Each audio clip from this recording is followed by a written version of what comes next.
Hello students, कैसे हो आप सभी लोग। वेलकम टू एसएससी गुरुजी। तो स्टूडेंट्स, आज हम एसएससी सीएचएसएल के बारे में मैं आप लोगों को बताऊंगा कि इसके फॉर्म कब स्टार्ट हुए थे, कब इसकी एग्जाम आने वाली है और इसकी सैलरी क्या है, एक्सपेक्टेड कितनी वैकेंसी है इस बार, कंपटीशन क्या होता है और किस तरह का एग्जाम पैटर्न होता है और इसके फायदे क्या है, मतलब सैलरी कितनी है और क्या इसमें डिपार्टमेंट्स होते हैं, क्या क्या जॉब लगती है। तो इस वीडियो में हम लोग सारा कुछ कवर कर लेंगे, तो स्टार्टिंग से लेके एंड तक पूरी वीडियो देखना। तो स्टूडेंट, जैसा कि हमें पता ही है, इसका फॉर्म एसएससी ने अपनी वेबसाइट पे निकाला था 6 नवंबर को। 15 दिसंबर तक इसके फॉर्म भरे गए थे और इसकी जो टायर 1 की एग्जाम है ये 12 अप्रैल से लेकर 27 अप्रैल के बीच में कंडक्ट कराई जाएगी। टायर 2 के बारे में अभी तक एसएससी ने इसके बारे में कुछ कहा नहीं है, तो जैसे ही टायर 1 हो जाएगी तो टायर 2 का भी वो एसएससी निकाल देगी कब इसका टायर 2 एग्जाम होगा। एज लिमिट की बात कर लेते हैं। तो एज लिमिट इसमें 18 से 27 साल है, मतलब आपकी 1 जनवरी 2021 को अगर आप 18 से 27 साल के बीच में है तो आप इसके लिए एलिजिबल हैं। और बाकी अलग अलग कैटेगरीज के लिए एज रिलैक्सेशन दिया हुआ है। एससी एसटी कैटेगरी के लिए 5 साल है, ओबीसी के लिए 3 साल है, पीडब्ल्यूडी अनरिजर्व्ड के लिए 10 साल है एंड सो ऑन, ऐसे वेरी करती है ये। आगे चलते हैं। तो इसेंशियल एजुकेशन क्वालिफिकेशन, मतलब क्वालिफिकेशन क्या होनी चाहिए। सबसे पहले तो मैं बता दूं आपको, इसमें डीईओ नाम की एक पोस्ट होती है, डेटा एंट्री ऑफिसर की। तो इसमें एक तो कैग में होती है और एक अदर देन कैग होती है। मतलब डीईओ की पोस्ट दो डिपार्टमेंट्स में होती है, एक तो कैग में सीएजी मतलब controller and auditor general of India, और एक अदर देन कैग होती है।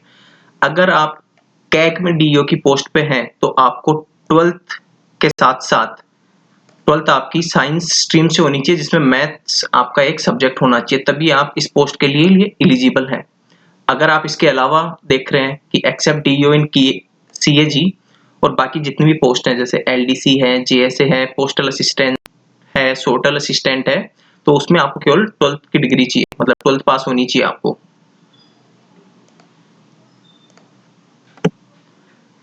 पे स्केल की बात कर लेते हैं। जो एलडीसी और जेएसए की पोस्ट होती है, इसका पे स्केल होता है, आपका बेसिक पे होता है 1900 रुपए की पोस्ट होती है ये। 1900 इसका बेसिक पे होता है। लेवल 2 की जॉब होती है ये। इसमें अगर आप 3 सिटीज होते हैं, टायर वाइज ही होता है, एक्स वाई और जेड सिटी। ये पॉपुलेशन बेसिस पे होता है। एक्स मतलब इसमें बहुत ज्यादा पॉपुलेशन है, जैसे कि दिल्ली हो गया, मुंबई हो गया। वाई में आपके जैसे जयपुर हो गया, भोपाल हो गया, जबलपुर हो गए। और जेड मतलब इससे भी छोटे जो कस्बे वगैरह, टाउन वगैरह मान ले। तो एक्स में आपको क्या होता है कि हाउस रेंट अलाउंस ये सब कुछ ज्यादा मिल जाता है। तो अगर आप एक्स सिटीज में पोस्टिंग होती है आपकी अगर एलडीसी पे, तो आराम से इसकी 30,000 के आसपास की सैलरी बन जाती है। और अगर वाई में बात कर लेते हैं तो 2-3 हजार कम हो जाती है, और जेड में सोन 2-3 हजार रुपए और कम मिल जाती है। पोस्टल असिस्टेंट की बात कर ले तो ये 2400 ग्रेड पे की पोस्ट होती है स्टूडेंट्स। और अगर इसमें भी आप अगर टायर एक्स में हो तो ये आराम से आपकी 40,000 सैलरी हो जाती है इसमें। और टायर वाई जो सिटीज होते हैं उसके अंदर आपकी 2-3 हजार कम हो जाती है, और जेड में भी 2-3 हजार कम हो जाती है। और डेटा एंट्री ऑफिसर की भी 2400 ग्रेड पे की पोस्ट होती है, जैसे कि एक तो ये सीएजी डिपार्टमेंट में हो गया, ये सीएजी के अलावा हो गया। इस बार एसएससी ने क्या करा है, एक लेवल 5 की जॉब इसमें और ऐड करी है। ये बहुत जरूरी है स्टूडेंट्स। ये आपका इसका बेसिक पे होता है 2800 रुपए। मतलब अगर मोटा मोटा समझो तो अगर ये इसमें आपकी पोस्टिंग होती है तो मतलब आपकी सैलरी एक्स सिटीज में 50,000 रुपए तक भी हो सकती है। और ये तो अभी की बात कर रहा हूँ, अभी डीए 17% है, तो आने जब तक आपकी पोस्टिंग होगी तो 50,000 से भी ज्यादा आपकी सैलरी हो जाएगी। तो बहुत ही अच्छी जॉब है, डेस्क वर्क होता है, अच्छी रेपुटेशन वाली जॉब है। और अभी आराम से अपने पास 3 महीने का टाइम है। कल मैं आपको एक वीडियो डालूंगा जिसमें क्या स्ट्रेटजी होनी चाहिए, क्या बुक्स फॉलो करनी चाहिए कि आप 3 महीने में ये एग्जाम क्लियर कर सको, इसके बारे में भी बताऊंगा। तो वैकेंसीज की बात कर लेते हैं। 2016 में 6,778 वैकेंसीज थी, 2017 में 5,895, 2018 में 5,918। तो ये जैसे जैसे धीरे धीरे देख रहे हैं हम, ये वैकेंसीज कम ही हो रही है। और अगले साल 2021 में सीईटी आने वाला है, कॉमन एलिजिबिलिटी टेस्ट, तो उसमें हो सकता है कि और भी वैकेंसीज कम हमें देखने को मिल सके। तो हमारा टारगेट ये होना चाहिए कि 2020 में ही हम हमारा जॉब पाने का जो सपना उसको पूरा कर लें। अगर मैं स्टूडेंट्स की बात करूं तो 2019 में 41 लाख लोगों ने फॉर्म भरा था, जिसमें से 13 लाख से 14 लाख लोग अपीयर हुए थे। 2020 में आपके कल जो मैंने वीडियो डाली थी उसमें मैंने आपको बताया था कि 37,50,000 लोगों ने के आसपास इन लोगों ने फॉर्म भरा और इतने ही लोग बैठेंगे। तो धीरे धीरे देख रहे हैं हम, कंपटीशन धीरे धीरे बढ़ ही रहा है, तो वैकेंसीज और भी कम हो रही है धीरे धीरे। अब इसके बाद कर लेते हैं टायर 1 का एग्जाम में क्या होता है। टायर 1 जो कंप्यूटर बेस्ड एग्जामिनेशन होता है ये 1 घंटे का होता है हमारा, जिसमें 100 क्वेश्चंस आते हैं। 20 मिनट एक्स्ट्रा मिल जाती है पीडब्ल्यूडी कैंडिडेट्स को जो फिजिकली डिसेबल्ड होते हैं। तो मोटा मोटा ये है कि 1 घंटे में आपको 100 क्वेश्चंस करने होते हैं। 4 इसमें सब्जेक्ट्स होती हैं, इंग्लिश, जीके, क्वांट मतलब मैथ्स और जनरल अवेयरनेस, एक रीजनिंग हो गया। तो स्टूडेंट्स अगर आपने एक क्वेश्चन सही किया तो आपको +2 मार्क्स मिलते हैं, और अगर आपने गलत किया तो 0.5 मार्क्स आपके डिडक्ट कर लिए जाते हैं। अगर आप कोई क्वेश्चन अटेम्प्ट नहीं करते हैं तो कुछ नहीं होता, 0 मार्क्स होता है। ठीक है, तो 25-25 क्वेश्चंस आते हैं हर सब्जेक्ट के, और 1 घंटे में आपको ये करना होता है। सिलेबस की बात कर ले तो इंग्लिश के अंदर आपके स्पॉट द एरर होता है, फिल इन द ब्लैंक्स होता है, सिनोनिम एंटोनिम होते हैं, स्पेलिंग होते हैं, इडियम फ्रेजेस होते हैं, वन वर्ड सब्स्टिट्यूशन होते हैं, एक्टिव पैसिव वॉइस हो गया, डायरेक्ट इनडायरेक्ट स्पीच हो गया, क्लोज टेस्ट हो गए, कॉम्प्रिहेंशन हो गए।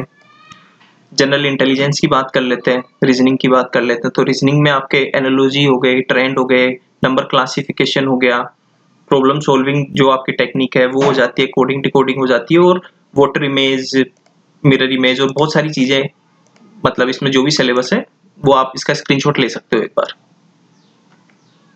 ठीक है स्टूडेंट्स, आगे बात करते हैं मैथ्स में। मैथ्स के इस पोर्शन में एसएससी में क्या होता है, आपके अरिथमेटिक भी आती है और एडवांस पोर्शन भी आता है। आपके अरिथमेटिक प्लस एडवांस दोनों आते हैं इसमें। तो इसमें आप टॉपिक्स देख लीजिए, आप स्क्रीनशॉट भी ले सकते हैं इसका। जैसे कि आपके नंबर सिस्टम हो गया, फंडामेंटल अरिथमेटिक ऑपरेशन हो गया, ये अरिथमेटिक है आपका basically, percentage, ratio, proportion, square roots, average, interest, discount, partnership.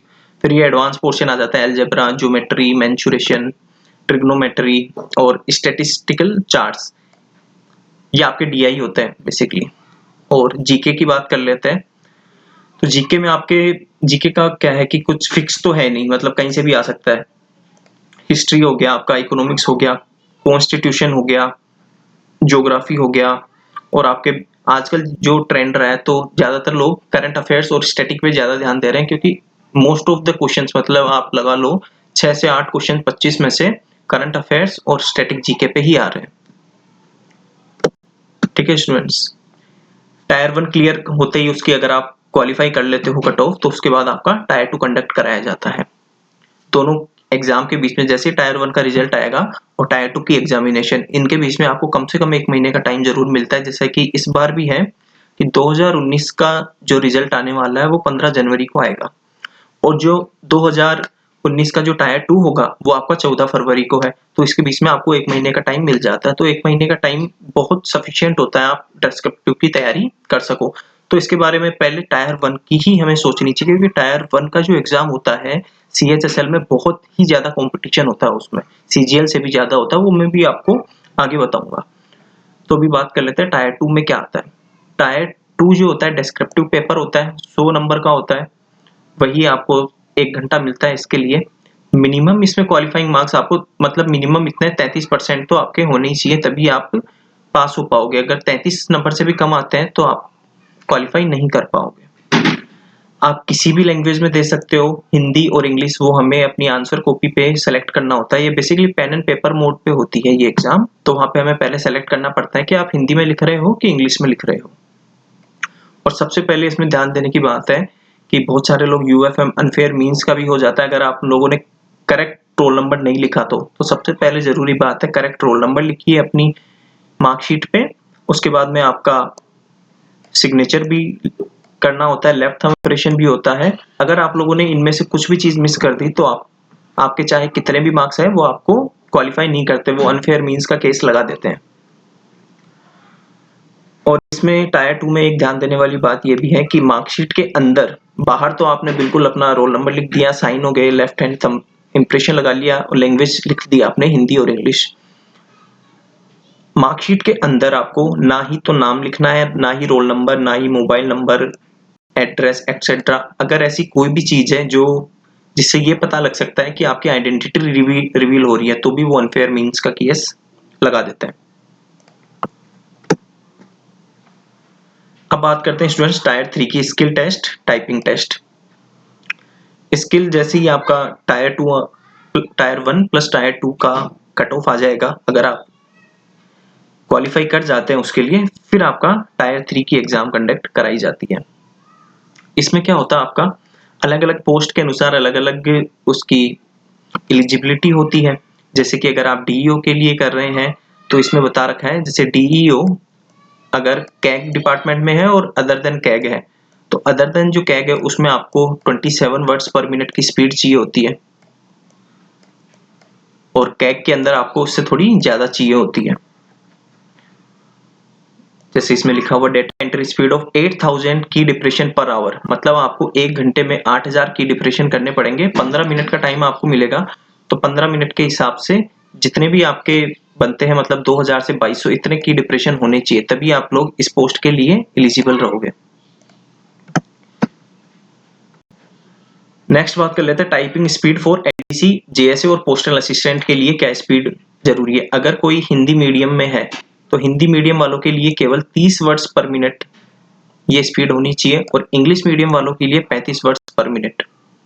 अगर बात करते हैं की डिप्रेशन में, तो 35 वर्ड्स पर मिनट वालों को 10 मिनट दिए जाएंगे, और 10 मिनट में उनको 1750 की डिप्रेशन मिनिमम होने चाहिए उनके, और वो भी जो उनकी परसेंटेज ऑफ एरर जो लिमिट कर रखी है उन्होंने, उस दायरे में ये होना चाहिए। ओके स्टूडेंट्स, अब बात करते हैं कट ऑफ की। 2018 की यूआर की, मतलब जनरल की कट ऑफ गई थी 135.60 मार्क्स। अब ऐसा तो है नहीं जो जिसके 136 नंबर आए उसको जॉब मिल गई। अगर आपको कोई एक पोस्ट सिक्योर करनी है तो आपको कम से कम 15 से 20 नंबर इससे ज्यादा लाने पड़ेंगे, तभी आपको जॉब मिल पाएगी। और अगर आपको अपने मनपसंद की जॉब चाहिए, अपने होम स्टेट में ही चाहिए, तो इससे भी 10-15 नंबर आपको लाने पड़ेंगे, तभी आपको मनचाहे डिपार्टमेंट में मनचाही जगह पे आपको पोस्ट मिल पाएगी। और इसमें जैसे टायर 1 होता है, फिर उसके बाद में टायर 2 होता है, फिर टायर 3 होता है। जैसे ही टायर 1 में आप क्लियर कर लेते हो तो टायर 2 का एग्जाम होने में आपको 1 महीने का समय मिलता है। तो 1 महीने का समय आपके लिए सफिशिएंट होता है कि आप टायर 2 का एग्जाम क्लियर कर सको। और टायर 2 के बाद भी टायर 3 में भी आपको इतना ही कम से कम इतना समय तो मिलता ही है, इससे ज्यादा भी मिलता है, लेकिन कम से कम इतना मिलता ही है। तो आपके पास ये भी टायर 3 क्लियर करने के लिए भी आपके पास इनफ टाइम होता है। तो मेन चीज इसमें है टायर 1। टायर 1 में आप देख रहे हो जैसे कि 41 लाख लोगों ने फॉर्म भरा था पिछले साल, और 13 से 14 लाख लोग अपीयर हुए थे। और इसमें जैसे 10 गुना, जैसे पोस्ट है आपकी 5000, तो 10 गुना ज्यादा लोगों को सिलेक्ट करते हैं टायर 1 के बाद, तो 50,000 हो गया। तो अब आप देख लीजिए 13 लाख लोगों में से सिर्फ 50,000 लोगों को सिलेक्ट किया जा रहा है। जबकि सीजीएल में क्या होता है, सीजीएल में आपका 1.25 लाख या 1.5 लाख लोगों को वो सिलेक्ट करते हैं। तो कंपटीशन टायर 1 में सीएचएसएल में सीजीएल के कंपैरिजन में और भी ज्यादा होता है। ठीक है स्टूडेंट्स, तो ये जरूरी है कि हम टायर 1 के लिए बहुत अच्छी तैयारी करें और 2020 में ही हम हमारा सरकारी नौकरी पाने का सपना पूरा कर लें। तो हमें सबसे ज्यादा जरूरी है कि टायर 1 क्लियर करें। टायर 2 और टायर 3 के बारे में सोचने के लिए हमें आगे टाइम मिलेगा जैसे ही टायर 1 हम क्लियर कर लेते हैं। बाकी 2019 का जिन लोगों ने एग्जाम दिया है उसकी जो रिजल्ट है वो 15 जनवरी को आएगा, तो मैं अपडेट कर दूंगा अपने चैनल पे। उसके बाद हमें पता भी चल जाएगा क्या कट ऑफ ट्रेंड्स रहने वाले हैं आने वाले साल के लिए। ओके स्टूडेंट्स, तो अभी से आप तैयारी करने लग जाइए टायर 1 का। कल मैं आपको स्ट्रेटजी भी बताऊंगा, क्या बुक्स फॉलो करनी चाहिए आपको, क्या प्लानिंग होनी चाहिए कि आप पहले ही 2020 में ही सीईटी के पहले ही आप अपना एग्जाम क्लियर कर लो। Okay, good luck students. I hope आप लोगों को ये वीडियो अच्छी लगी। अगर अच्छी लगी तो प्लीज लाइक शेयर कर दीजिए और चैनल को सब्सक्राइब कर दीजिए। और मैंने आज अपना एक टेलीग्राम चैनल भी बनाया है, तो उसका लिंक भी मैं आपको डिस्क्रिप्शन बॉक्स में दे दूंगा। अगर आपको कोई भी डाउट है तो मैं वहाँ पे PDF और जितने भी नोटिफिकेशन आते रहते हैं वहाँ अपडेट करता रहता हूँ, तो आप बिल्कुल वो भी ज्वाइन कर सकते हैं। Thank you.